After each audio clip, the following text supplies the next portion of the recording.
दोस्तों, अनिल जज्बाती का प्यार भरा नमस्कार।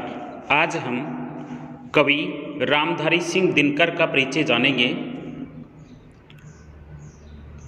जन्म 23 सितंबर 1908 को, मृत्यु 24 अप्रैल 1974 को। इनके पिता का नाम बाबू रवि सिंह था व माता का नाम मनरूप देवी था।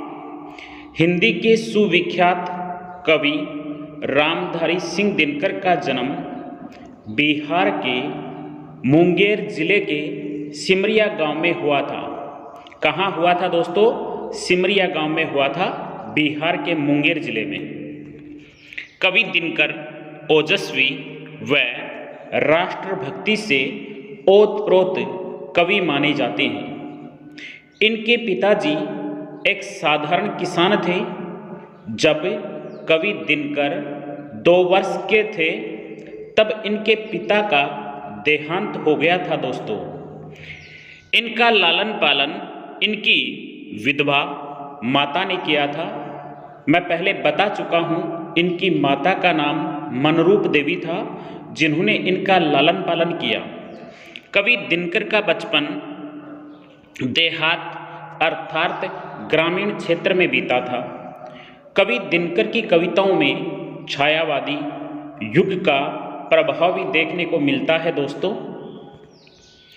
संस्कृत के एक पंडित के पास इन्होंने प्रारंभिक शिक्षा प्राप्त की थी। हाई स्कूल की शिक्षा इन्होंने मोकामा घाट स्कूल से प्राप्त की थी दोस्तों। इसी बीच इनका विवाह भी हो चुका था तथा ये एक पुत्र के पिता भी बन चुके थे। पटना विश्वविद्यालय से इन्होंने बीए किया था। कवि मैथिली शरण गुप्त के बाद ये राष्ट्रीय कवि माने जाते हैं दोस्तों। 1965 में यह भागलपुर विश्वविद्यालय के कुलपति भी नियुक्त हुए। ये स्कूल में प्रधानाध्यापक भी नियुक्त हुए थे दोस्तों।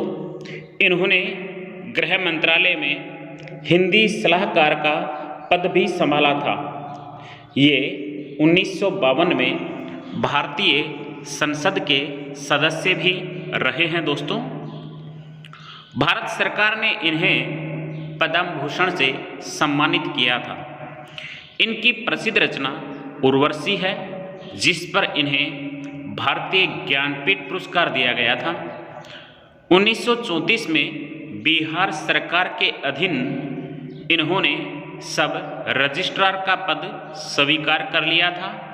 लगभग 9 वर्ष तक वह इस पद पर रहे और उनका समूचा कार्यकाल बिहार के देहातों में अर्थात ग्रामीण क्षेत्रों में बीता तथा जीवन का जो पीड़ित रूप इन्होंने बचपन से देखा था, उसका और तीखा रूप उनके मन को मथ गया।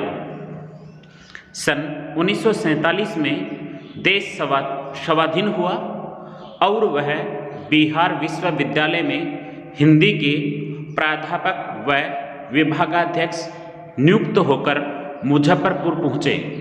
सन 1952 में जब भारत की प्रथम संसद का निर्माण हुआ तो उन्हें राज्यसभा का सदस्य चुना गया और वह दिल्ली आ गई।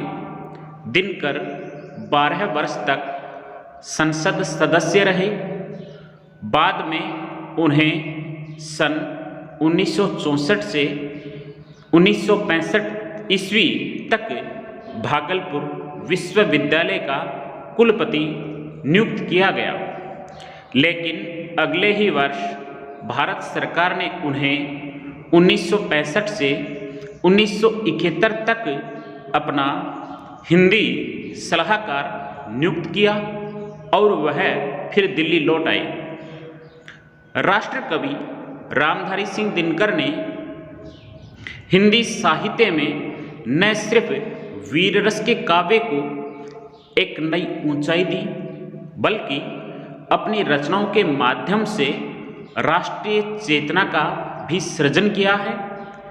देश की आज़ादी की लड़ाई में भी दिनकर ने अपना योगदान दिया।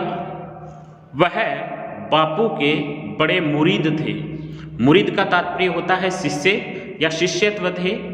हिंदी साहित्य के बड़े नाम दिनकर उर्दू, संस्कृत, मैथिली और अंग्रेजी भाषा के भी जानकार थे।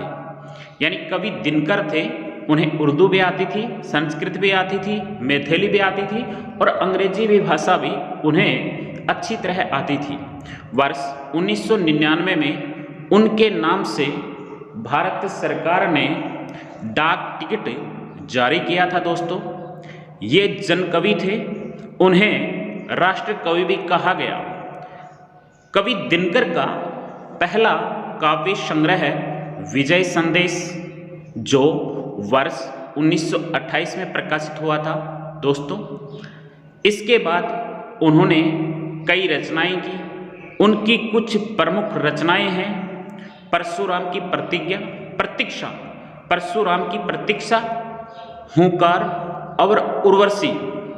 उन्हें वर्ष 1959 में साहित्य अकादमी पुरस्कार से नवाजा गया। उर्वशी, जिसे कवि ने खुद कामाध्याय की उपाधि प्रदान की है। दोस्तों, इनकी प्रमुख रचनाएं जाने। कुरुक्षेत्र, जो सन 1946 में प्रकाशित हुई। रश्मिरथी 1952 में, उर्वशी 1961 में, हुंकार, रसवंती, परशुराम की प्रतीक्षा, रेणुका इत्यादि इनकी प्रमुख रचनाएं हैं दोस्तों। प्रसिद्ध पंक्तियां देखें इनकी। एक नंबर पे देखिए दोस्तों, क्षमा सोबती उस भुजंग को जिसके पास गरल हो, उसको क्या जो दंतहीन विषहीन विनित सरल हो। यह पंक्ति कुरुक्षेत्र से ली गई है, जो बहुत प्रसिद्ध पंक्ति है दोस्तों। अगली पंक्ति देखते हैं। मैत्री की राह बताने को, सबको सुमार्ग पर लाने को, दुर्योधन को समझाने को, भीषण विध्वंस बचाने को, भगवान हस्तिनापुर आए, पांडव का संदेशा लाए। ये पंक्तियाँ रश्मिरथी से ली गई हैं, जो बहुत प्रसिद्ध हैं दोस्तों। अगर मेरा वीडियो अच्छा लगा है तो प्लीज़ लाइक, सब्सक्राइब, कमेंट्स व शेयर ज़रूर करें। आपका अपना प्यारा दोस्त अनिल जज्बाती। बहुत बहुत धन्यवाद दोस्तों।